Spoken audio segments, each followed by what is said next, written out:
Nick Reiner was supposed to be just another quiet name in a quiet town. But one night changed everything, and what investigators uncovered afterward still chills even the most experienced detectives. This is not just a crime story, it is a deep look into a mind that shocked everyone who thought they knew him. Nick Reiner did not come from a family that people feared or avoided. From the outside, his home looked ordinary, calm, and familiar. Neighbors saw nothing that suggested a future headline filled with horror. His parents were known as private people, not perfect, but not dangerous either. When news broke that Nick Reiner had killed his own parents, disbelief spread faster than facts. Investigators arrived expecting a complicated crime scene, but what shocked them most was not just what happened. It was how little sense it made at first. Nick was not known for violence. There were no public records of past crimes, no history that clearly pointed to such an act. This made investigators slow down and look deeper, beyond the surface details. The first question was simple but haunting.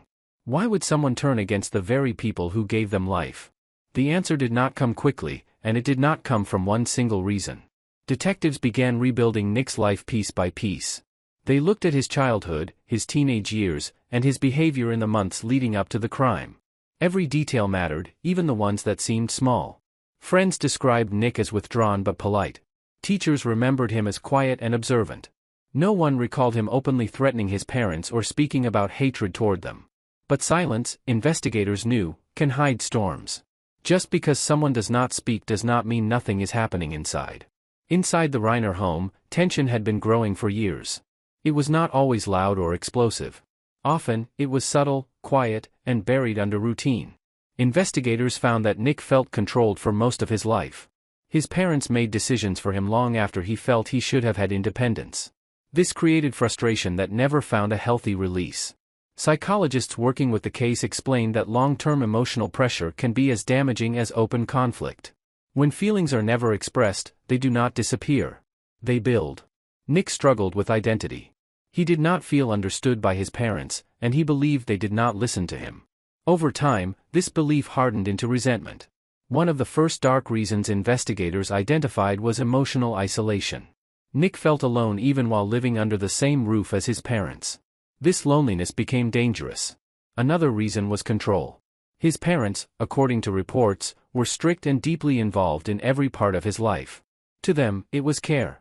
To Nick, it felt like imprisonment. As investigators interviewed people close to the family, a pattern emerged. Nick rarely made choices without fear of judgment. He felt watched, evaluated, and corrected constantly. This pressure created anger, but Nick never learned how to express it. Instead of arguing or leaving, he stayed silent. That silence became heavy. A third disturbing reason was unresolved mental struggle.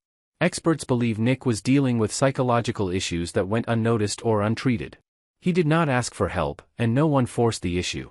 Investigators found journals and personal notes that revealed confusion, paranoia, and emotional numbness. These were warning signs, but they were seen too late. Another factor that horrified investigators was detachment. Nick had slowly disconnected emotionally from his parents. They were no longer people to him in the way they once were. This emotional shutdown is something detectives see in some extreme cases. When empathy fades, the mind can justify actions that once seemed impossible. Money and future pressure also played a role. Nick felt trapped financially and believed his parents controlled his future path. College, career, and lifestyle choices were constant sources of stress. Investigators believe Nick felt his life was already decided for him. This belief created hopelessness, which can become dangerous when mixed with anger. The fifth dark reason was a loss of reality balance. Nick began seeing his parents not as individuals but as obstacles. This shift in thinking alarmed psychologists reviewing the case. When someone starts viewing people as barriers instead of human beings, moral limits weaken. Investigators noted this as a critical turning point. Another horrifying element was planning. This was not a sudden emotional explosion. Evidence suggested Nick thought about his actions before carrying them out.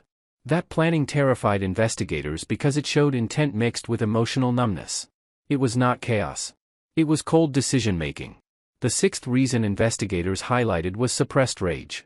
Years of feeling powerless had turned into something dangerous. Rage does not always scream. Sometimes it waits. Nick never learned how to release anger safely. Without tools to cope, the pressure had only one direction to go. The final reason, and perhaps the most disturbing, was justification. Nick convinced himself that his actions were necessary. In his mind, this was not murder. It was escape. Investigators say this mindset is one of the most dangerous signs.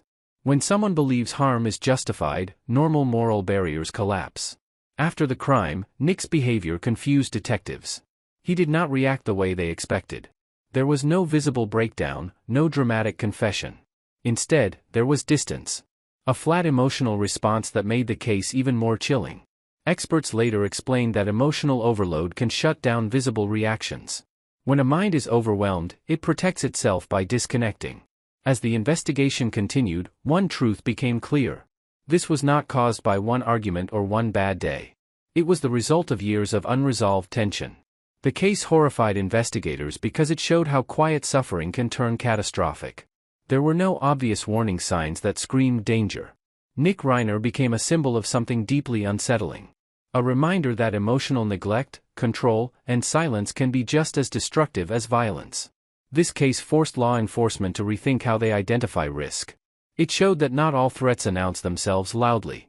By the end of the first phase of the investigation, detectives were left with one haunting conclusion. This tragedy was preventable, but only if the warning signs had been seen earlier. And what came next in the case would shock the public even more. After the initial shock faded, investigators faced a far more disturbing task. They had to understand not just what Nick Reiner did, but how his mind reached a point where killing his own parents felt possible. This part of the case would trouble even the most experienced professionals. The interrogation process began carefully. Detectives did not rush Nick or accuse him aggressively. They knew this was not a typical criminal mindset. His calm behavior worried them more than anger ever could. Nick spoke slowly and with little emotion. His answers were clear but distant. Investigators noted that he described events as if they happened to someone else, not to him. This emotional separation became a major focus. Psychologists later explained that this kind of detachment often forms long before a crime occurs. It is a defense built over years. During questioning, Nick did not deny responsibility. He acknowledged what he had done but struggled to explain why in simple terms. This confusion was real, not performative. Investigators realized Nick did not act from sudden rage. He acted from a long, internal breakdown. This made the case harder to understand and more frightening. One expert described it as a slow collapse of emotional boundaries. Over time, Nick stopped seeing his parents as people with feelings. They became symbols of control in his mind. The interrogation revealed something chilling. Nick believed there was no other way out. This belief had grown quietly and steadily.